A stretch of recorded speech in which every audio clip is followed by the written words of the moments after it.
He's here with Chainbreakers. Just a quick word today. I'll update you on what's all going on in the garden. A little bit of expansion, a little bit of madness, but other than that, everything seems to be okay. But then I just want to say that this place, while it is very nice, um, and it's beautiful, of course, glory be to God for that. This is not my dwelling place. And I say that because oftentimes we can make these man caves, she sheds, say that 5 times fast, she sheds and basement areas our dwelling place. When in all actuality, this place is not yours, right? I have to remember that this place is mine. Like I'm planning, I'm doing all this stuff over here. I'm putting this plant here, I'm putting this plant there, and I planted my collards early, and I planted my bok choys early. I planted them early.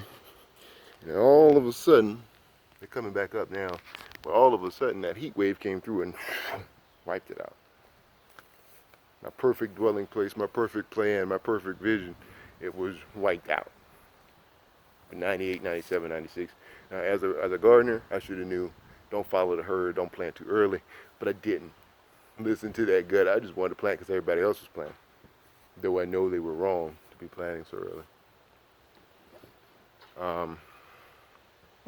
But it reminded me that this is not my dwelling place. And this plan that I'm trying to build up, while it is my plan, it is not in accordance with the Word of God, right?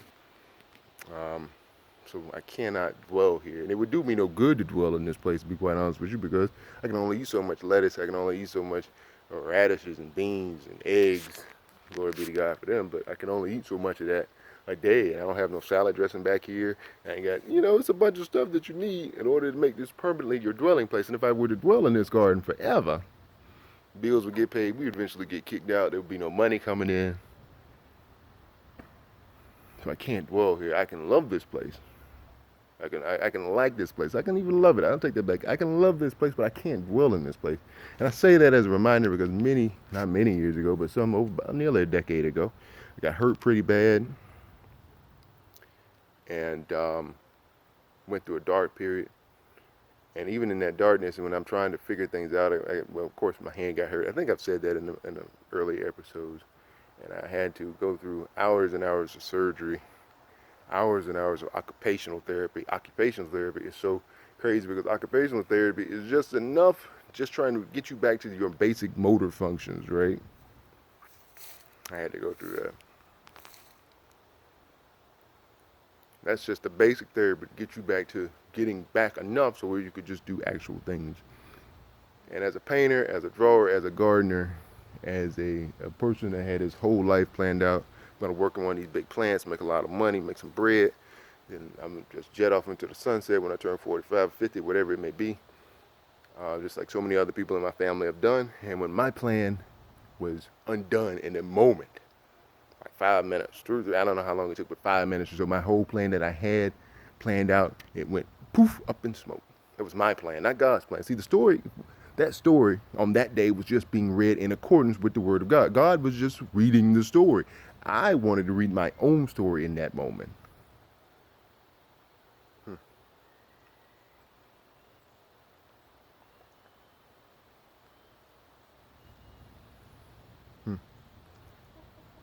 So it was not my plan. Even in that moment, right there, in that instance, when everything was going to pot and I was in agony and pain, I dwelled in that moment because I thought my story was done and the plan that I had all written out and plan was done. So I dwelled even in that moment.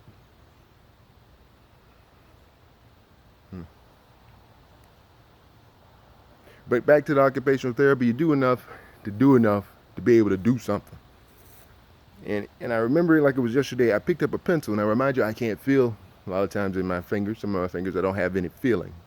I'm right-handed. I pick up a pencil one day. I said, I'm going to draw this dog. I was able to draw the dog spot on.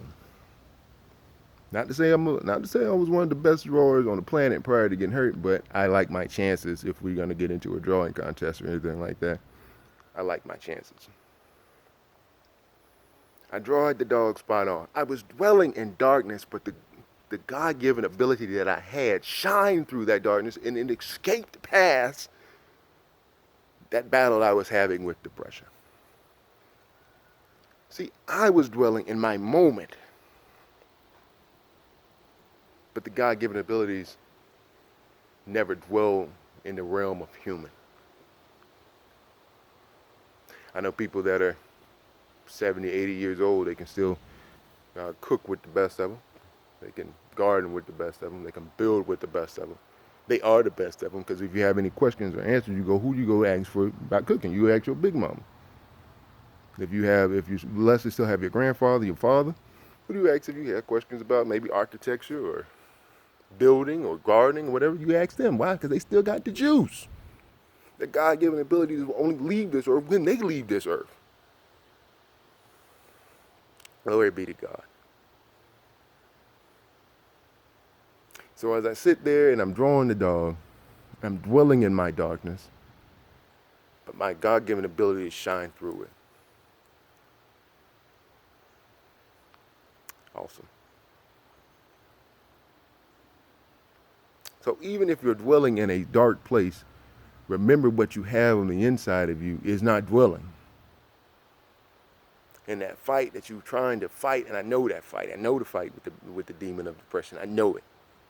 We went one-on-one on several occasions. Trust me. I don't know what having suicidal thoughts are. I don't know that.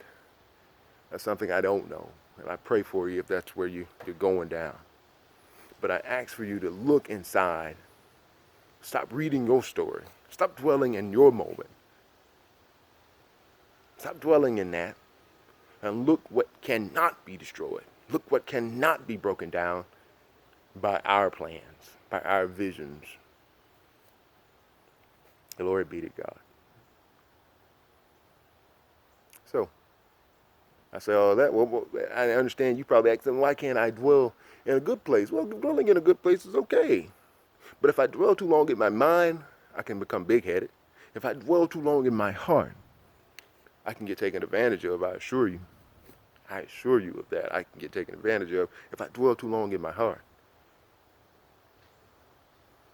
If I dwell too long in those God-given talents, guess what? I think they may be taken away from me. If I don't become humble and respect them. If I dwell too long in this garden, I will get sick of eggs. I care a little bit too much about some of them chickens that kind of kill them. And these plants are not permanent. They're annuals.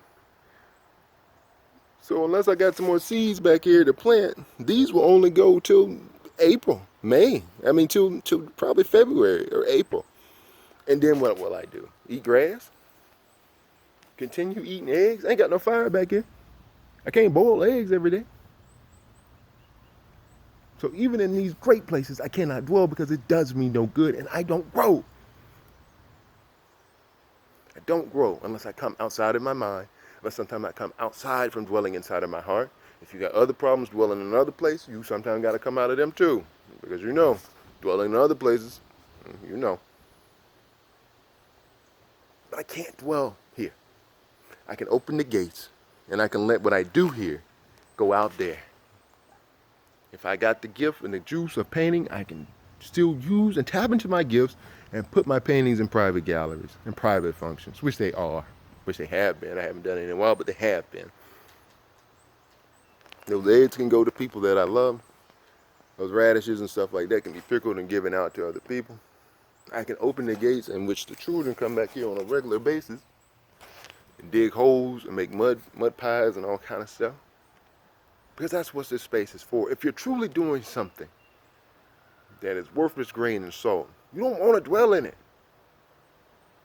This could be a little temporary escape, right? This could be your temporary escape, your man cave, your she shed, your garden, your garage. It could be your temporary escape.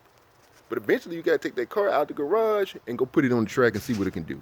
Eventually you got to take your watermelons out to the people and see how they taste. If I got this big man cave and nobody ever come over, when it's just me in here watching a game. So do not dwell in your hard place. Hey, even the great Andre 3000 come out on the street sometime and play a flute. He's Andre 3000. He's one of the goats. So I say all that to say this: don't dwell in your happy place. Take it for the moment. Take it as temporary. And then do something with it. And then do something with that happy place. Do something with your dwelling place and enjoy. I thank you so much for listening. I hope this was somewhat good word, I guess you'd say. But until next time, we'll get it again. And thanks so much for watching. I pray the atmosphere you move in, that you're growing in, and all of that. I pray it be nothing but God.